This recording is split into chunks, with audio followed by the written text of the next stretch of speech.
Okay, well, hello and welcome to our webinar this afternoon, in which we'll talk about our new postgraduate programs in blockchain-enabled business.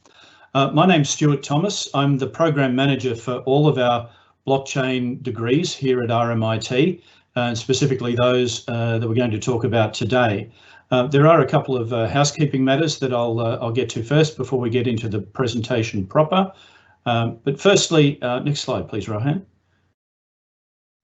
Firstly, we at RMIT we say welcome, and in doing that we say Wominjeka, and in that welcome we recognise and acknowledge the traditional owners of the land on which RMIT conducts its business, and in fact everywhere that we are in the current environment, and we respectfully recognise their elders past, present, and emerging. Next slide, please, Rohan. Couple of housekeeping matters before we begin the presentation and Q&A proper. We're going to record the webinar and it will be sent out to all attendees by email with the slide deck within 24 hours. After the short presentation at the front, we'll open up a Q&A session for about 15 minutes for any questions that you might have.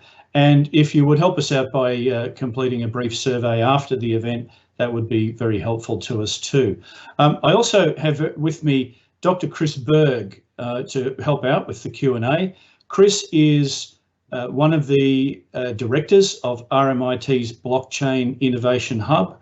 He's also a senior research fellow here at RMIT and is a member of the National Blockchain Roadmap Steering Committee out of Canberra. So I'll just ask Chris to say hi. We'll pick up with Chris after the presentation proper when we get to the Q&A. Hi, Stuart. Thank you so much for having me, and I look forward to chatting. Good. Thanks, Chris. Well, we'll get into the presentation about the degree programs now. Rohan, if I could have the next slide, please. This is our first slide here is really about why we're doing this. Why are we here? We've been motivated very strongly to develop this program of postgraduate and undergraduate degrees, in fact, as well as some short courses and micro credentials and so forth, because blockchain is important. It's more than just Bitcoin and has been more than just Bitcoin for quite some time. Some new figures released just this month by PwC expect that the blockchain industry, for want of a better description, is going to pump global GDP by something like $1.75 trillion US by the time we get to 2030. So over the next decade, it's going to become very, very important. And we'll talk about why and how we look at it that way at RMIT in a little bit. But from your point of view, as a potential candidate for a degree and professional training in the space, it's a prime time to get in and get some carefully curated professional education in that blockchain space. And to that end, at postgrad level, we are offering a graduate certificate in blockchain-enabled business that's offered face-to-face or blended mode, as well as fully online, and that offers a pathway into a full master's degree in blockchain-enabled business. I'll talk a little bit about what we mean by blockchain-enabled business in a bit and what motivates us to call our programs that. Next slide, please, Rohan. Before we get into that, though, we are very flexible about online learning modes, particularly in the postgrad space and particularly in the COVID-19 driven environment that we find ourselves at the moment. We offer fully blended learning modes with a mix of online materials, online workshops and online webinars and so forth. And in due course, when we are allowed to go back to face-to-face, if people want to come onto campus and engage with us in a classroom, we'll be able to do that. But for the moment, we're running with that blended mix of online and facilitated learning. Next slide, Rohan, please. Some quick facts about the programs. The Grad Cert in Blockchain-Enabled Business is in full-time terms a 6-month program that consists of 4 courses, and that would be 2 courses across the course per semester across the course of a year if you were to do that part-time. We describe it as being Melbourne City campus based, and it is, but for the time being, as I said a moment ago, it's also online enabled. We run intakes for that program in February and July. For the full master's degree, the same delivery mode and the same intake periods. For the master's degree, it's a 1.5-year full-time degree with 12 courses, 4 courses over 3 semesters, and part-time would normally be taken in 3 years, but we are able to be flexible about that. And you can normally expect for a full-time student about 12 contact hours a week in that blended mode. Next slide, please. Let me talk briefly about the structure of the programs. Now, we have crafted these degree programs to address a particular skill shortage that we are very much aware of in the blockchain industry. So there are sort of 2 sides to the job market, if you like, and roughly half is deep technical skills about how you build blockchain networks and applications and make them go. The other half is about skills and knowledge needed to enable business and enterprises of all sorts, social enterprises and government, to adapt to the technology and adopt their technology into their operations. So to that end, we structure the degrees very deliberately. The stage A that you can see there on the slide, the first 4 courses there, comprises the graduate certificate. Now that it contains 4 courses, as you can see there: blockchain and the crypto economy, crypto finance, law and policy, and blockchain strategy. So those 4 courses locate blockchain in its technical domain with blockchain strategy, in its sort of legal and regulatory aspects with law and policy, in the finance sector with crypto finance, and in the sort of broader economic setting with blockchain and the crypto economy. And those courses underpin the later courses in the degree. In stage B, we move into strategic management of technology. We take a deeper dive into regulation and governance, and we look at some more specific applications and building skills and project-based work in blockchain solutions and smart contracts. We then go into trade, which is an absolutely vital and very, very powerful emerging application for blockchain in trade and logistics and supply chain and so forth. We locate it in the accounting domain, and then we capstone the program with an industry-led and industry-mentored innovation project in crypto business. That could be either a program, a set of core projects brought to us by industry people, or projects that you're interested in pursuing yourself. And alongside that, we offer a couple of elective spaces. They can be university-based electives, eligible electives, and they may include things like analytics or further economics. We also have opportunities there to undertake study tours and global intensives, and even postgraduate business internships. Next slide, please, Rohan. So why study blockchain? What's the point from your point of view as potential candidates for these degrees? It's again about job growth. CSIRO's Data 61 identifies more than 200% year-on-year job growth in blockchain in Australia since 2015. And as I indicated earlier, roughly half of that growth is in non-technical or business enabling skills, which is why we've crafted the degrees as in the way that we have. The WEF, as well as some other industry watchers like PwC and EY, in their various surveys find that roughly half of enterprises intend to adopt blockchain in one way or another over the next decade or 5 to 10 years. Deloitte survey says the same thing. Closer to home, our own Prime Minister, Mr. Morrison, identifies blockchain as a key technology for Australia's future, and particularly the post-COVID recovery. And blockchain is part of the significant investment that our federal government announced a week or so ago around building Australia into the digital economy. We also see blockchain skills as very, very highly desirable as indicated by job ads in LinkedIn and various other industry watches. So it not only is it a globally important technology, but it's a locally important technology and economic infrastructure that's going to be critical for the global economy in the next 5 to 10 years in particular. Next slide, please. This slide might be a little bit hard to see. The slide deck's available for later, but this just indicates the range of, if you could go back down again to that 150 blockchain use cases, this just indicates the range of applications that are out there in the world at the moment across everything from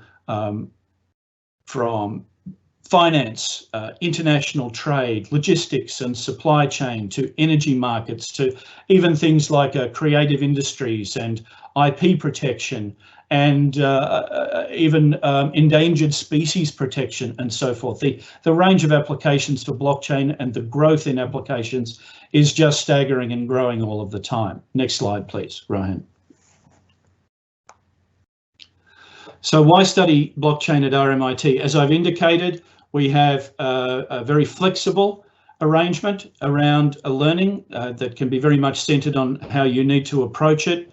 We are very much engaged with industry. Our programs have been curated in consultation with our key industry partners, and we're very, very proud of that. And we embed quite a bit of industry-led and industry-mentored learning throughout the program. Next slide, please. More about RMIT. We are globally recognised in our blockchain leadership. Chris, as I mentioned earlier, is a member of the National Blockchain Roadmap here in Australia. He and a couple of other of the leadership team in our Blockchain Innovation Hub are on that blockchain roadmap and are leaders in a number of Australian and international thought groups and thought leadership groups. And there is a high degree of engagement with industry throughout the program. Chris, next slide, please, Rohan.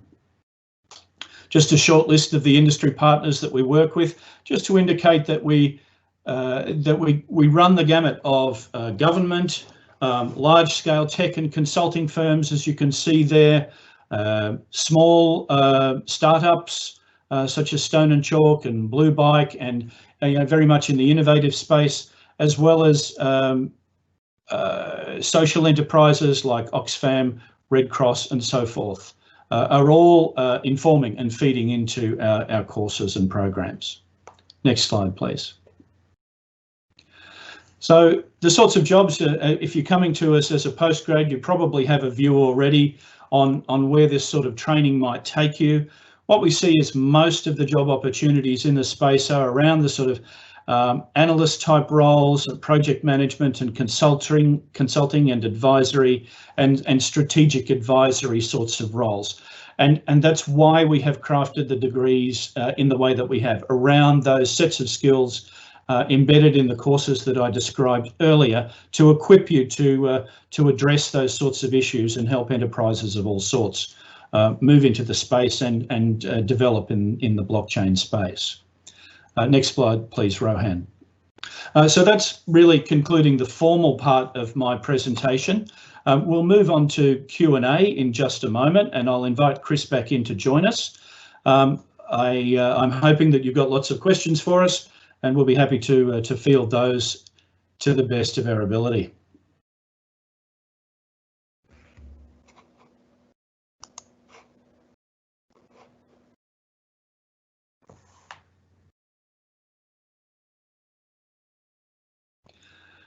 Okay, so the first question to come through, what are some of the career outcomes and are there work placement opportunities as part of the course?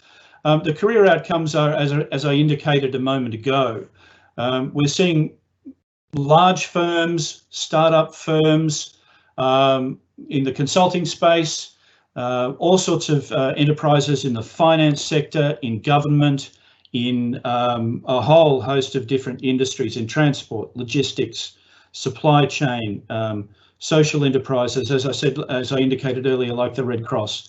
And there are many firms moving into blockchain now.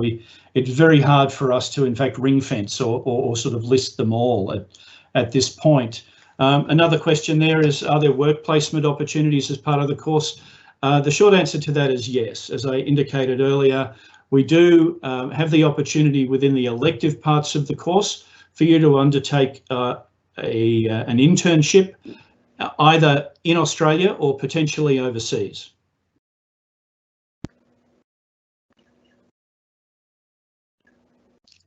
So I might just flip over to Chris at this point. Chris, with his role in the National Blockchain Roadmap, has, if you like, the helicopter view of what's happening in blockchain in Australia. So Chris, where do you see blockchain fitting into the economy and being part of Australia's digital economy transformation? Thanks, Stuart. It's a super interesting question. And as you were giving the presentation, I was reflecting about the sort of things that industry is looking for in this space. Blockchain is one of the technologies that is revolutionizing our economy at the moment, but it's not the only one. I'll explain why it's important, but you've got to think of it in the context of artificial intelligence and machine learning, the Internet of Things, better and better communications networks like 5G, big data, and so forth. It provides, but blockchain is interesting because it provides a sort of foundational layer for them. It's the economic system that allows these new technologies to interact. And so when firms are thinking about how they're going to adjust to this new environment, they're also thinking about how are they going to build these new technologies into their systems. And that's when they start thinking about things like blockchain, about shared distributed ledgers like blockchain. And this course, as we've developed it, this program, as Stuart and I and our colleagues have developed it, is designed to give students the skills to identify business opportunities across a huge range of industry contexts, whether that's as a consultant working for one of the large consulting companies, whether that's as a technologist in a technology company, or just working for a financial sector, working for logistics and supply chain firms, and so on. And that's why I think this is such a interesting and potentially really, it's a very prospective program, and I think it will make it will impart very powerful skills, not just to deal with the challenges of blockchain, but to deal with the challenges of frontier technologies as they're built into existing firms. Thanks, Chris. That's very insightful. I'll just address a couple of these other questions that have come up. One, can I explain more about the entry requirement with work experience in a relevant industry setting? Now, we look at that on a case-by-case basis, so it depends very much on your experience. But if you have, for example, been working in a firm in a tech capacity or a business transformation capacity, or something of that nature, then we would look at that as relevant industry experience. Because of the newness of blockchain and the digital transformation space at the moment, it's hard for us to sort of nail down particular professions or job titles and so forth. So it really is a matter of looking at your experience in recent years and then making a decision based on the information that you provide us. And we would engage with you and have a conversation about that.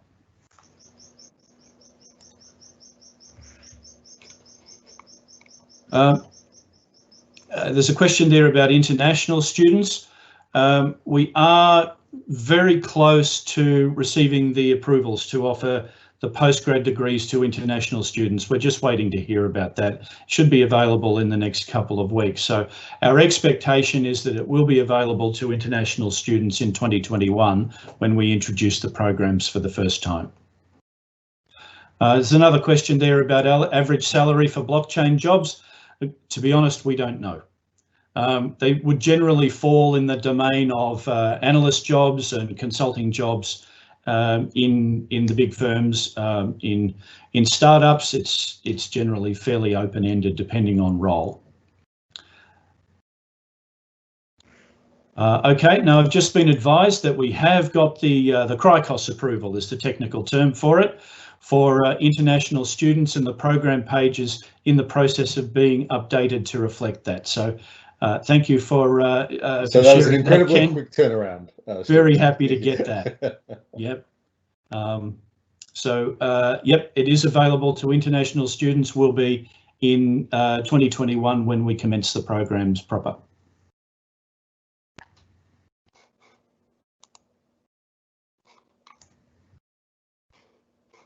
So Chris, maybe I'll just hand back to you.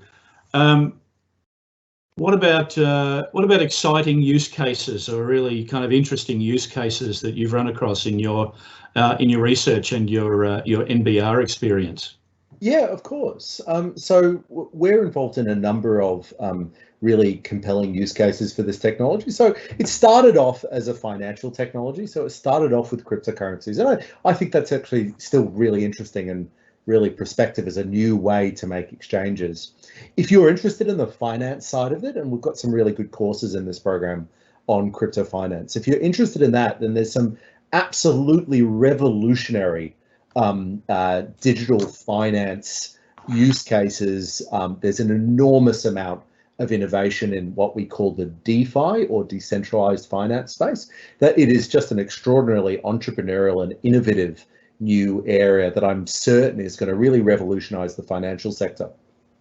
But I'm also quite interested in some very practical use cases as well of the technology. So really, they're not basic things, but they're very straightforward uses. So for instance, using blockchain to manage agricultural supply chains. So being able to use this technology to demonstrate that a particular piece of agricultural product, like a lobster or some grain or what have you, or beef, is actually the genuine thing when it reaches the customer's plate. There's a huge amount of food fraud in even high quality supply chains like Australia, and blockchain provides a way that we can certainly strongly reduce that, with all sorts of really fascinating implications for the way the agricultural sector works as well. We're looking at blockchain for credentials. We're looking at blockchain for the management, as you mentioned, in the cultural industries, how we can better manage art, how we can better manage artistic royalties and those sorts of things. So there's just an extraordinary range of uses of this technology that what I'm hoping is that students through this program can help us discover more of those, help us bring help the blockchain industry bring those exciting use cases to market, so that they're making real value add to our society and economy. Thanks, Chris. A couple more questions here. How would this course be different to studying finance or economics? Isn't blockchain part of that? I would look at that almost the other way, in that finance and economics are well, there are financial and economic applications for blockchain, but the scope of blockchain implementation and application is much, much, much broader than finance and economics. While we locate blockchain partly in that sort of finance and economic space, we regard it very much as foundational economic infrastructure, or foundational enterprise infrastructure for a whole host of different and very, very, very diverse applications, as Chris has indicated earlier, from creative industries through agriculture and trade, much, much more than just, well, when I say just finance, much, much more than finance. I'll just reference an earlier question as well. Are there opportunities to work with firms in the sector? Yes, there are. We've designed that capstone course, innovation projects in crypto business, very much around that. We will bring in industry mentors into that course, and they will either bring with them projects that they're interested in working in, or assist with projects that you might craft or create yourself.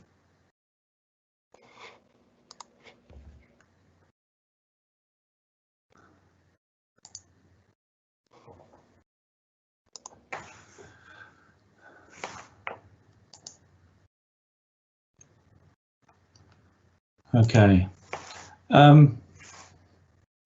Another question. I don't have a background in business.